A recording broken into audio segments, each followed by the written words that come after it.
Welcome to another episode of the Back to School Shootings podcast. My name is David Reedman. I'm the creator of the K through 12 school shooting database. And today I'm joined for the second time by Dr. Anna Nasser. She has another paper, this one titled The Only Friend I Had Was My Gun, a mixed method study of gun culture in school shootings. And Dr. Nasser is joining us all the way from Germany from the University of Effort. Anna, thank you so much for coming back to the Back to School Shootings podcast. Thank you for having me. I'm a fan of the podcast. Thank you. So, unfortunately, this paper came out back in April to kind of coincide with the Columbine shooting, but because of time differences and scheduling and so on, we weren't able to now record it till the start of the new school year. But this was such a detailed study that I think, even though it's a couple months old, it still has some findings that people really need to be thinking about. So when did you start working on this paper? Well, I started working on the broader project a couple of years ago, and this is part of a bigger project that I'm doing on school shootings, where I've written a couple of papers on, and I'm currently revising a book on school shootings.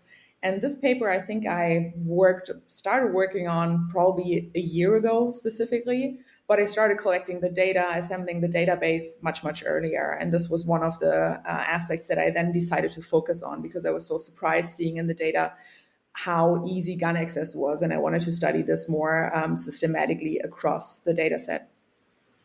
And this paper is really a focus on specific cases where there's a deliberately planned attack at a school, and then looking at the perpetrators in some aspects of how they fit into U.S. gun culture, and that culture being the way that they interact with guns or have rituals or beliefs around what gun ownership represents. I think that was a new approach. Kind of, where did that come from?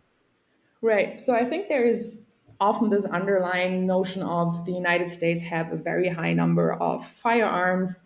It's the country with the highest number of firearms per capita in the world. I think the US has about 5% of the global population, roughly, and between 30 and 50% of global firearms.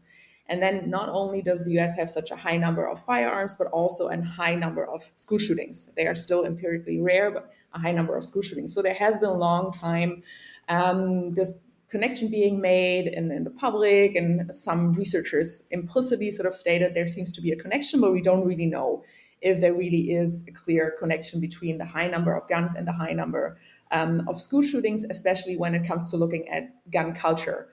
A lot of the research has looked at gun legislation and whether that makes a difference. And often when we talk about gun culture, the question is how to really measure culture, because culture is such a broad thing. And if you would say, okay, Americans live in a distinct gun culture, then the question would be why doesn't the US see more school shootings if everyone is sort of affected by this broader culture? So the question for this article was really, how can we measure culture in a way that it makes sense? And do we even see culture mattering in the lives of school shooters?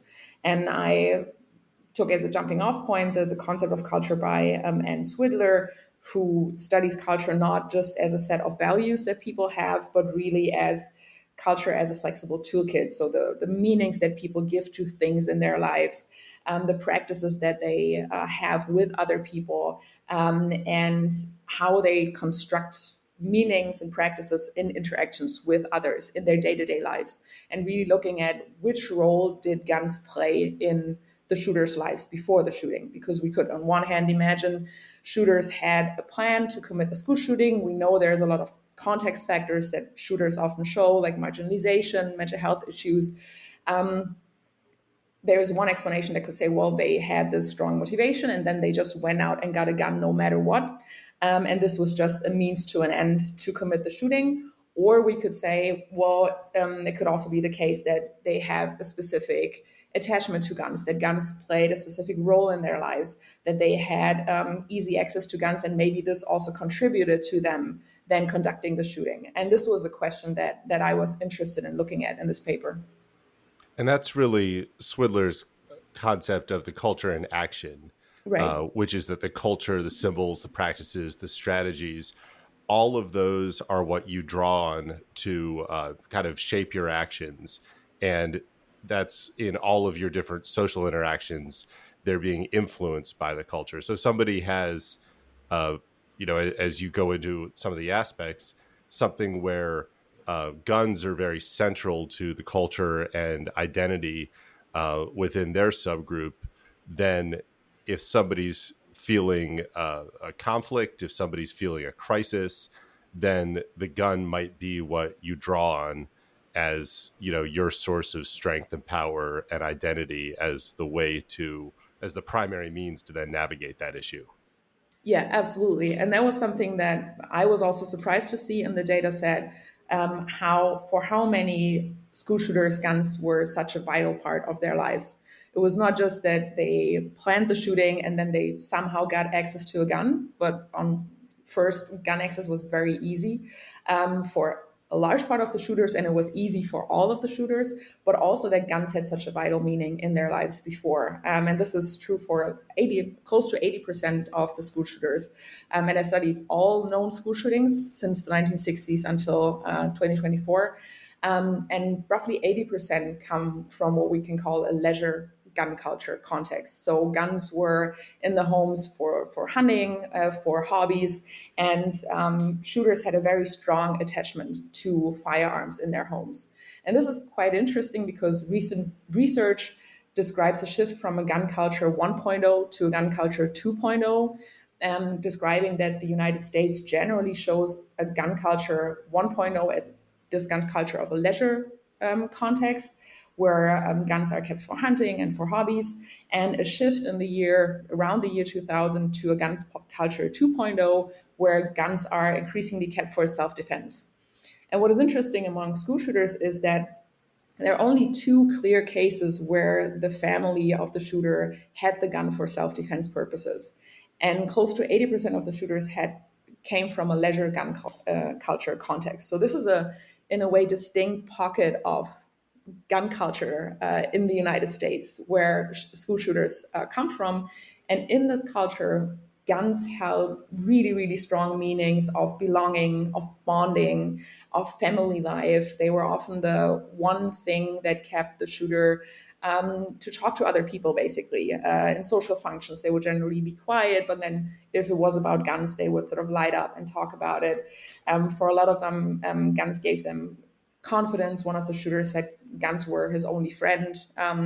Others said they were the love of their life or their whole life in one instance. And interestingly, there's also some shooters who, after they were arrested and interrogated by the police, they said, well, I know that I'm going to go to jail now, but what sort of hurt them or what they struggled with was that their gun was taken from them. And they said, well, you already took my gun, so now, this is sort of was a drastic loss for them, basically. So they had really, really strong connections to firearms as a type of sort of an object of bonding with other people, object of belonging. It gave them self-confidence and held, yeah, just a strong meaning in their lives in general.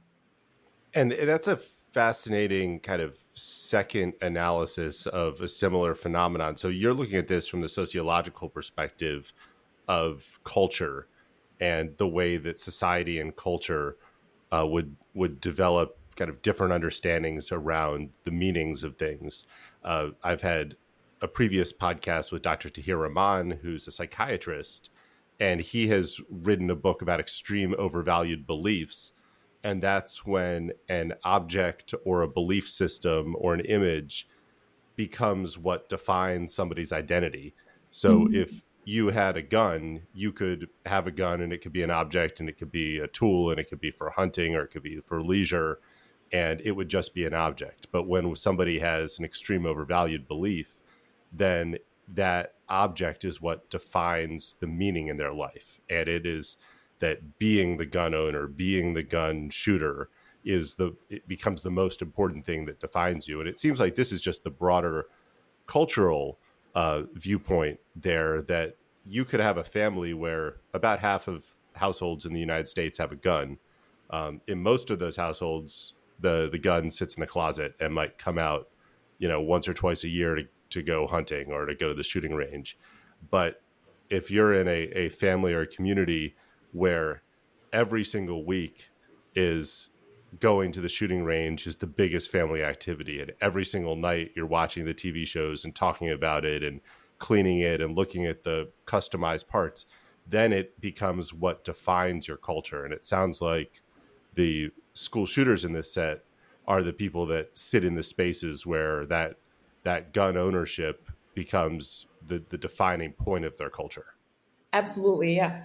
And what is also interesting, and that ties nicely with this idea of culture and action by Swindler, is that meanings and sort of the meanings that people give to guns are the one side, but the other side is these practices that you just mentioned.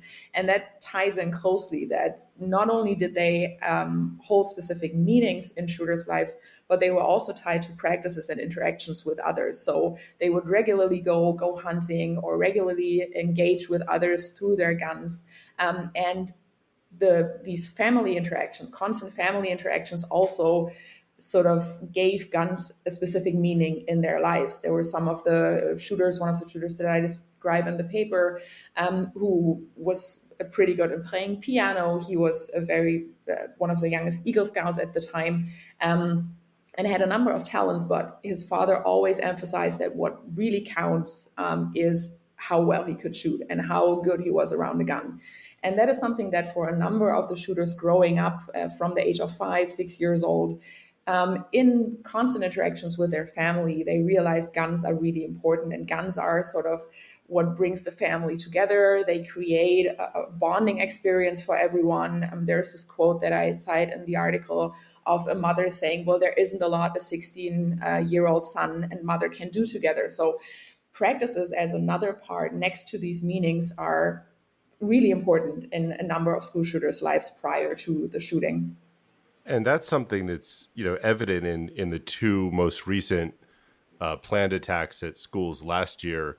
At Appalachia High School in Georgia, the teenage shooter, his parents had been through a divorce and had there was some abuse back and forth and moving around, and it sounds like the one leisure activity that constantly connected the father and the son was shooting, and that was why the father bought the son an AR-15 rifle, even though he was only 15 years old. He bought him that rifle as part of that bonding and shooting process because that was really their only activity that they did together. And then the same in Madison, Wisconsin, where a 15-year-old girl committed a surprise attack inside her classroom. Her father had also gone through a divorce. It was actually divorce, remarried, then divorce again, and they had a very tumultuous home life. But the father said that taking his daughter shooting was what really gave them a lot of bonding, and he bought the guns for her, which he's now facing felony criminal charges for. But he even was posting all of his social media pictures were her at the gun range. He failed to notice that she was wearing a Columbine t-shirt as they were doing that. But for both of these parents that were oblivious to the fact that their teens were plotting school shootings, they thought that engaging with guns as their primary leisure and family activity was something that was actually strengthening their bonds with their children. Absolutely. And I think that's an important point as well, that for a number of shooters, it's not that the parents were negligent towards the kid or that they didn't care what their kid was doing. They were very concerned that their kid was doing well, and they realized sometimes that their kid was struggling, being marginalized, struggling with mental health issues. And their response to that was, my kid's only interest is in firearms, so I'm going to support them in that interest, and we're going to do that together. And that's quite interesting because that led to a situation where often parents they wanted to support their kid, but by supporting their kid, guns became normalized, and kids were at home with guns just lying around because parents didn't see anything wrong with it.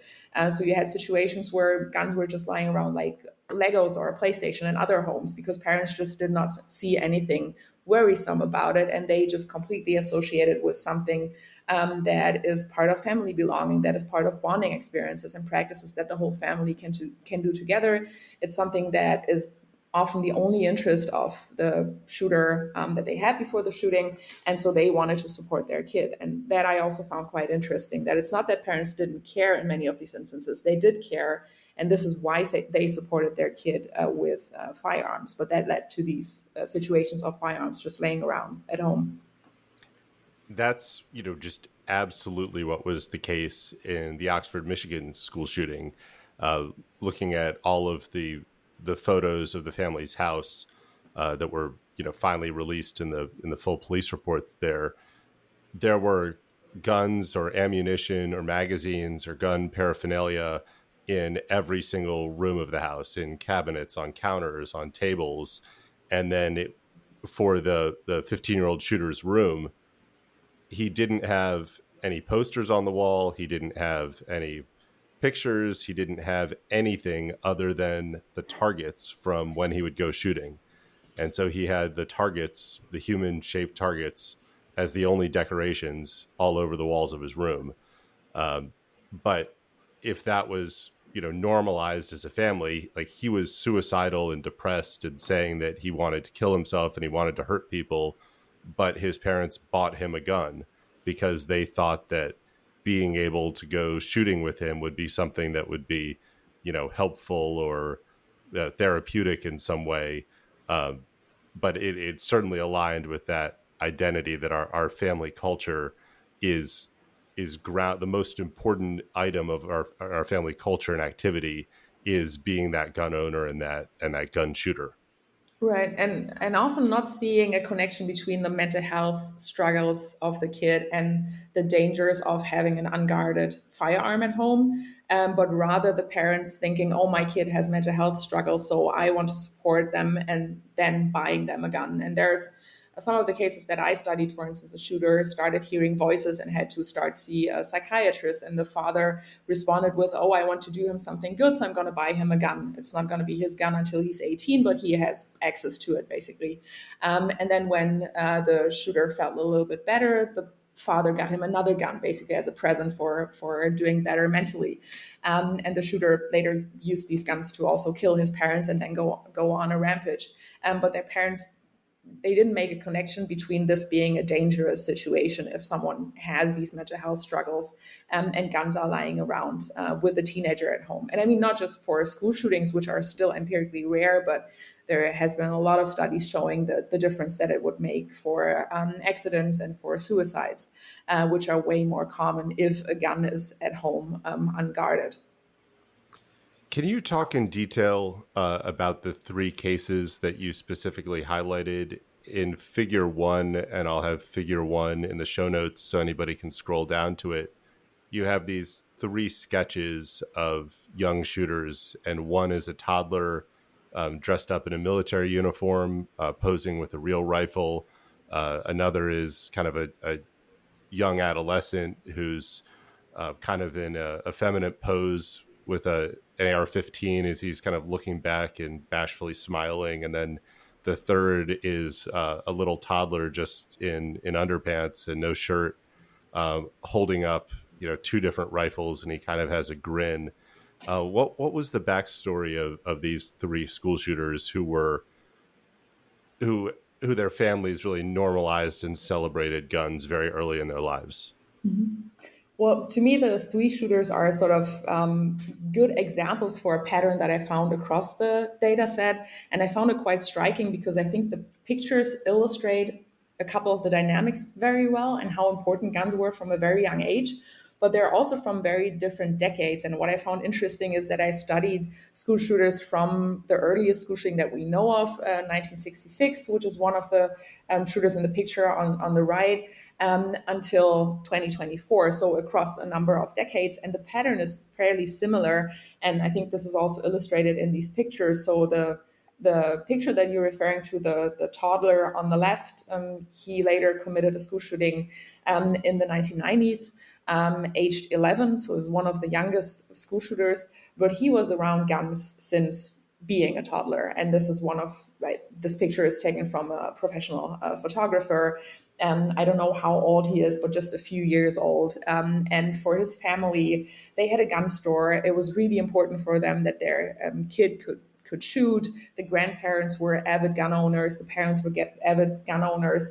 And he also talked about guns a lot already at school. And there was this family project that I also describe in the paper where kids were asked to design a coat of arms for their family. And he drew guns. And the teacher said she found it kind of cute that she realized, oh, this is how the family is bonding over guns and over practices around guns, basically. The second shooter that is displayed in the middle committed the school shooting in the 2000s. And for him, you have a very similar dynamic. In many ways, guns were really vital as a bonding experience. And he wanted to go on a hunting trip with his father, and his mom, who he was living with, said, okay, this is a great idea. So you get to bond more with your dad. But he didn't really know how to shoot. So she thought it's important that he knows how to shoot and that he sort of is prepared for that. And thought this is also a good bonding experience for her with her kid, that they go shooting together. And this is the mother who said, well, there isn't that much that a 16-year-old son and his mother can do together. So she thought this is ideal because he is struggling with in a number of ways in his life, and this is something that we can do together, and this will also help him bond with his father. And then the case to the right is the earliest school shooting, which happened in the 1960s. But still, the dynamics are pretty similar. This is, again, another case where specifically the father said what mattered to him is that his son was a good shot. He didn't care about his other interests, and guns held a very specific meaning in family life. And you can also see that in the picture. He can barely stand up at the age that he is, and he's sort of leaning on two guns at a beach because guns were really prevalent in the family life. And again, in all three shooters, you see these interactions in day-to-day interactions with family that not only give guns a very high importance, but they also normalize guns as an everyday item that is just normal for kids to be around. It's important for the family that a kid knows how to be around a gun, even if the kid may be 2 years old. And this sort of carries through the childhood of these kids. And it's interesting that, we have the one case there from the 1960s that you talk about as, one of the first school shootings. But I think there's a lot of discussion, in the aftermath of these shootings about culture, or how culture has changed, or how the internet has changed things, or how maybe violent video games or social media are influences. But I think another interesting case from the 1960s was a school shooting that was plotted but didn't happen. And it came to light later when James Mason, who's kind of the godfather of the American neo-Nazi movement, he published an anthology of his essays in the 1980s, and it's kind of the foundational text for the American neo-Nazi movement. And he talked about a school shooting that he was plotting in 1968.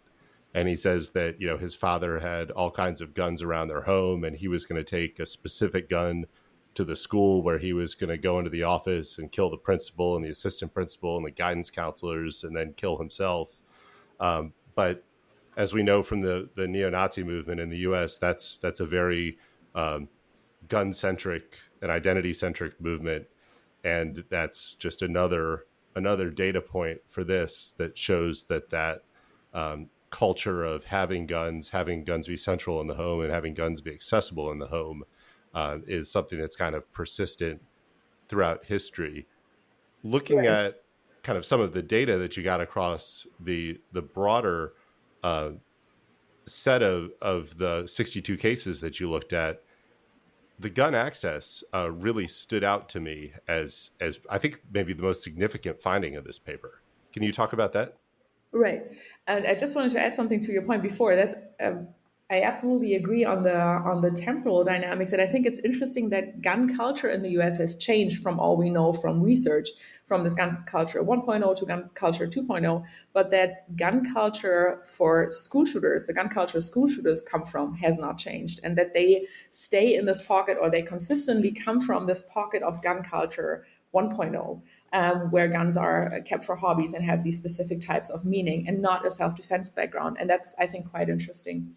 Um, to your question on the gun access, and I think that's closely connected. The meaning guns have, how normalized they are in kids' lives growing up, and how easy gun access was. In total, I studied 83 school shooters, and in all of them had easy gun access. So I made the distinction between very easy gun access, easy, not easy, and not easy at all, basically. And so basically, the distinction that I made was easy gun access meant they had unobtrusive, or they didn't need to do anything illegal. They didn't need to go through several steps to obtain a gun. So this could either be very easy, which means the kid could just grab the gun from the kitchen counter, or easy, which means I ask a friend and the friend immediately can supply the gun. So then you still have to go through another person. It's not very easy, but it is still easy. And what I found quite interesting is that there is no case across school shootings in the United States, and I combine 5 different very comprehensive data sets, one of them being your data set, to ideally establish a full sample of known cases that we have in the United States, and none of them showed difficult gun access. So there's no shooter that had the idea of, I think about committing a school shooting, I don't have easy gun access, so I might do something illegal, I might break in somewhere, I might ask people to illegally get a gun from me. I go through several steps of asking this person, they don't know, then I ask someone else, and maybe they, through other contexts, can get the gun. None of these cases exist. And that, I think, is quite interesting and quite telling. The question is, are these shooters deterred if they don't have easy gun access? So that, Right. adds up to 97% of these cases that Yeah. it's either And very easy or easy access. right, and then I think the other is missing data to make any claim about that. So that I found very telling, because starting this project, I was sure that there are some of the shooters, especially the older shooters who have mental health issues, that they try to connect with other people to get the gun illegally, or they broke in somewhere, or they had it from an armed robbery or whatever. And I was not expecting that everyone had easy gun access, either very easy or easy. But that makes sense. I've had a couple episodes now with economists, specifically people that study behavioral economics. And it's very well documented that across consumer behavior, any point of friction is usually what will stop somebody from making a sale or making a decision or doing something. Right. And it doesn't really matter whether it's a $1 purchase or a $10,000 purchase. If there's just something that makes a process more difficult, most people will just abandon the process. And so I think that's a lesson from this about how powerful safe storage of firearms is. That you look at this sample, and when you don't have anyone who had difficult or very difficult access to a firearm, and almost everyone had easy access, that if you just put one barrier in place, that the gun is in a safe and the kid doesn't know the combination, that might be the difference between somebody thinking about a school shooting and somebody actually committing a school shooting. Because if you have an item on the shelf and it has the little plexiglass lock that you have to call the store attendant to come and open it, most people just won't even get that item. Absolutely. And also, a number of the shootings that I studied, the shooter knew that their parents had some firearms locked away in a safe, and others were openly accessible. And they were sort of lamenting that they would have liked to get the more powerful weapons in the safe, but they didn't even break open or try to break open the safe or try to get them, but they just took what was available to them.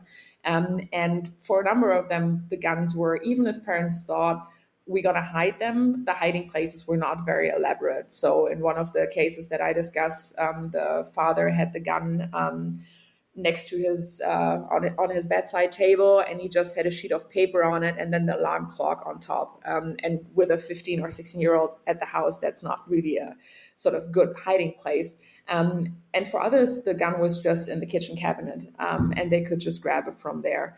So that was quite surprising to see how easy it was for them, and that it was just lying around and available to them to just commit the shooting when they had the thought of doing it. Still, a number of them planned it for a couple of years or for a couple of months. And they had this idea, but in a number of cases, they actually committed the shooting the day after they were able to obtain a firearm, or they were able to obtain multiple firearms.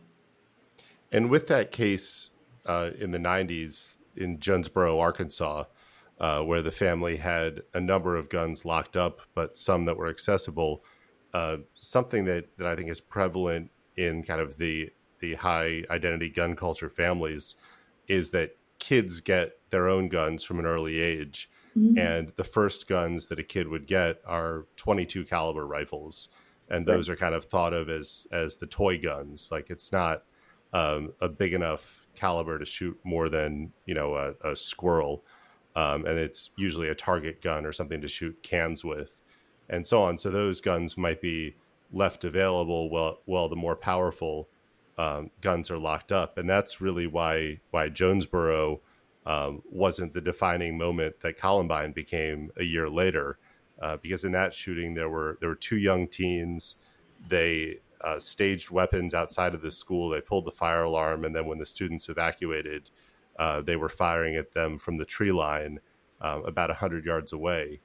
And that was a shooting where there were a large number of students wounded, but few fatalities, Mm-hmm. because that 22 caliber rifle that they were using is not a really powerful round, especially at that distance. But had they had, if that happened today and they had an AR-15 rifle, Jonesboro probably would have been, a shooting where 50 kids were killed or 100 kids were killed. It probably would be one of the worst incidents in history. So I think it's important that people realize that every gun needs to be locked up, and Right. you can't say that the little 22 rifle is not important.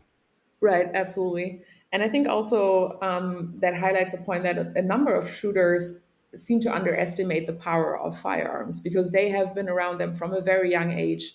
They don't see anything sort of dangerous in a way about them. And they plan their shooting, and they sometimes play violent video games to, in a way, mentally prepare for the shooting. But the impression that they get from being around guns and also from video games is that you can shoot people multiple times and nothing really happens. And this is something that a couple of shooters said after their shooting. They were really surprised to see people bleed that much. They were really surprised to see that so many people died in some of the shootings. They thought they could shoot at people several times and nothing would really happen.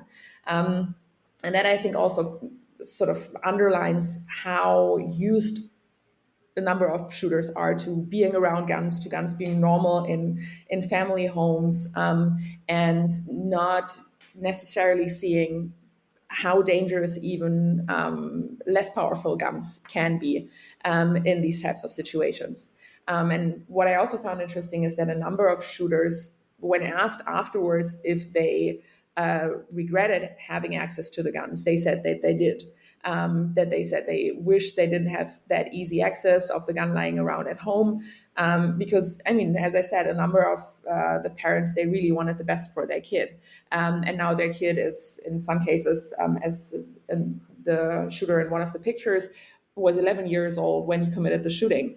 A number of them are around 16, 17 years old, but they still have their entire lives ahead of them. They have access to a gun at this specific point of time in their lives, and then they are locked up for the rest of their lives. And they have killed other people, and sort of there's grieving families and all of that. So even if the parents would just be egoistic and not think about all of the victims and all of the emotional trauma that they cause, just for the sake of their own child, because of the risk of suicide, because of the risk of accidents, but also because of their kid in that one moment, an 11 or 12-year-old, not really knowing in some instances what they're doing in that situation, and then being either dying in the shooting or being in jail for the rest of their lives. So I think this is, as parents, something to think about. I mean, of course, the first concern should be there should be no victims and there should be no shootings. But even from a very purely egoistical standpoint,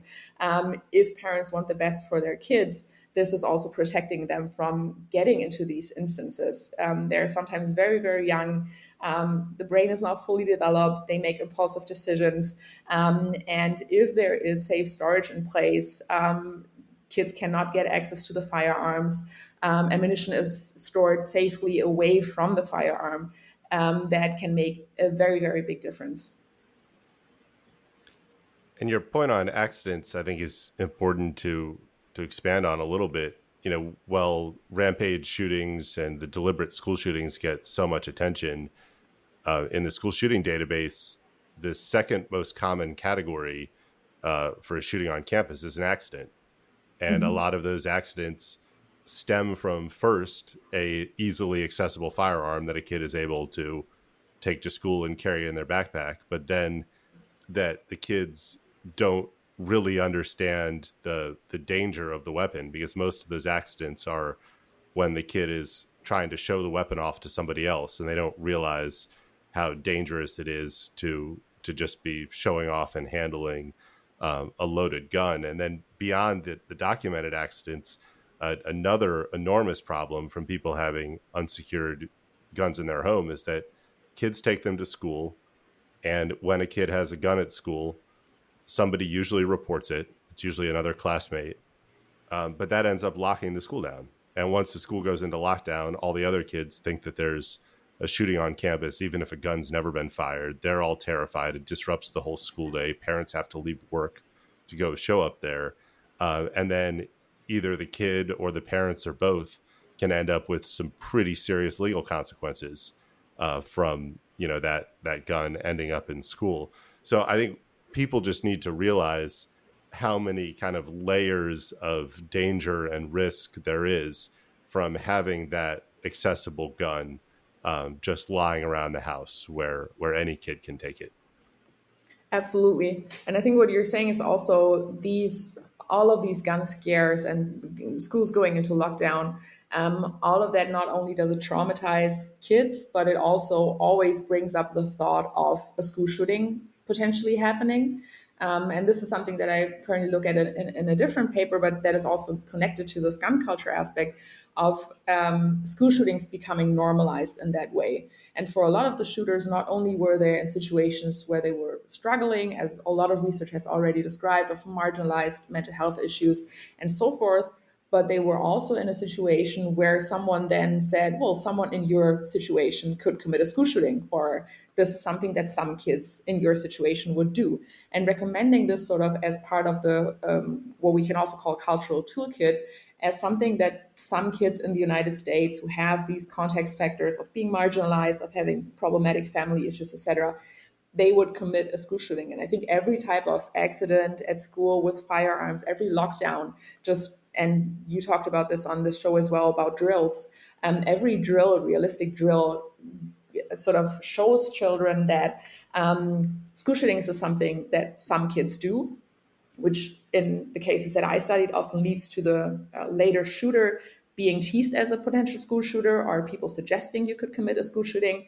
And then they have very easy gun access. And sort of you have, in a way, the perfect recipe for someone to do something like that. So it's not just the context factors of kids being marginalized and struggling with mental health and all of that, but it's also the normalization of someone in your situation could commit a school shooting, and then having the very easy means to do it because you're just able to grab the gun from the kitchen counter and then go to school, where you just need the address to do that. And the school shootings I studied, it's usually their current or former school. So it is, in a way, very easy means to commit a school shooting. And for anyone who's involved in the behavioral threat assessment team process, from the findings in this paper, a very important aspect of the threat assessment process should be evaluating the culture of that student's social circle and that student's family. Because if if a student does not have access and use and normalization of firearms, they may be in a different tier from a student where their family is very active users of firearms and there are many accessible, and it's been something that's normalized with them since they were a child. So I think a way to operationalize some of these findings is if a behavioral threat assessment team is looking into a threat and you find out that there are many guns in the homes and the relatives' homes, the kid has been going to the shooting range with his family since he was a toddler, and the student places guns as very high on his level of interest. They're the number one hobby. They're all of the magazines and websites and social media accounts that he interacts with are all gun related. That should be your very highest tier of somebody that you really need to be um, looking at very closely. Absolutely. And I think that also difference, I mean, the other kids might also really need help if they fit the school shooter profile, because often the current school shooter profile is kids that are really struggling with things, with mental health, with marginalization, with abusive family homes. What I see in the cases that I study, and I call this a social pressure cooker, they're often in a situation where everything goes wrong. They are abused at home, they manage to get to a foster family, they're abused again. They change schools because they're bullied, but then they're bullied again. They feel they don't get out of the situation. And these are kids that are also need help rather than sort of being assessed as a threat generally, but they need sort of usually adults who support them. But the difference really, I think, makes whether or not the child has access to a firearm in these situations, whether they are in the social pressure cooker and then someone suggests someone like you could commit a school shooting, and then they have easy gun access. And I think this is a recipe to look out for if these conditions are given.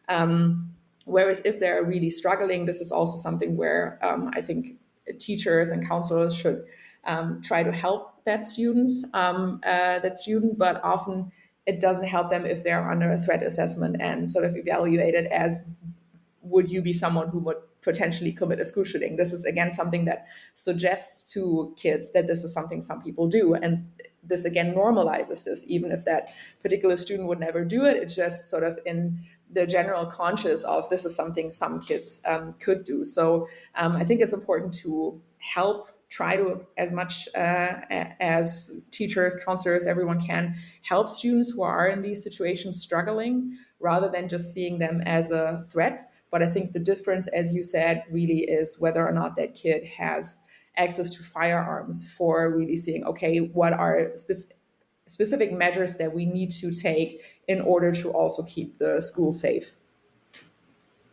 During the first episode that we recorded, we talked about your paper studying the methods and ways and interactions that the shooter and the victims kind of encountered each other during school shootings. And that was really a study of what's happening during the shooting itself, and that the shooters prefer to, or not prefer, but end up firing at victims in the back and that are running away, and they rarely will shoot at somebody that they're face to face with. And so that was a unique and a different perspective on studying the characteristics of what happens during the incident itself. This is the cultural analysis of the life history and the influence of firearms kind of leading up to a shooting. What's next for your research? And I know you mentioned that you're in the process or nearing the completion of writing a book. So what do you think is the next kind of puzzle piece that you need to uncover around this phenomenon? One aspect that I'm currently focusing on is this question of how did they get the idea to commit a school shooting? Because I think we know so much about the profile, and I've looked at the situations closely. And a question that is currently very interesting to me is, how did they even get the idea? Did they get it from books? Did they get it from movies, as we often thought in the 1990s that this is sort of something that is relevant? Did they get the idea from peers who suggested someone like you could commit a shooting? Did they see it on the news? And what are the things that we can change for kids who are struggling in the situation, who have easy gun access? not to think, oh, I don't know how to get out of the situation. And a lot of the school shooters, they try to get out of their situation. They try to change, sort of get to a different foster family. They try to change schools. They ask adults to help them with bullying, or they say, I'm hearing voices, I need mental health, and then the family can't afford it, or they don't take it seriously. So the question is, these struggling kids, how do they then get the idea to commit a school shooting? What makes the difference there? Because there are so many kids that are struggling in many ways, and they never even think about committing a school shooting, let alone do it. So this is one question that I'm currently interested in: how do school shootings become normalized as a type of action some people with a specific profile might take? And how does this sort of take on a life on its own, for people associating someone who fits the profile with, oh, you're going to be the next school shooter. And then the person saying, oh, I tried so many ways to get out of my current life situation. I'm not getting out of this. And this is something that I could do with my life. Other people already see me in this situation. And this is something where I would actually sort of fit in society in some type of way. So this is one aspect that interests me, and the other is prevention that I'm currently working on. I'm close to finishing the book, and one of the chapters that I'm currently still writing is the prevention aspect, and trying to find new ways of seeing, like, thinking about more innovative ways to be able to prevent these based on the findings from the book. Well, when your next paper is out in the next few months, and when this book is finally finished, I look forward to our third and maybe fourth discussions on this show, because I think, your research and your perspective is very important, because when we're in the United States, I think that sometimes there are norms or behaviors or histories or interactions that we don't see because they're kind of invisible to us. And having somebody in Germany kind of looking from afar at some of these situations can be that objective outside analysis that ends up finding something different in this. So I thank you for your work on that, and I hope that you'll be able to come back in the future. I would love to. Thank you so much for having me. So the paper is "The Only Friend I Had Was My Gun, a Mixed Methods Study of Gun Culture in School Shootings." There is a link to it in the show notes. Dr. Anna Nassor is a professor of social sciences, law, and economics at the University of Erfurt in Erfurt, Germany. And I'll also have a link to our prior episode if you missed that. So as always, Anna, thanks so much. Thank you so much for having me.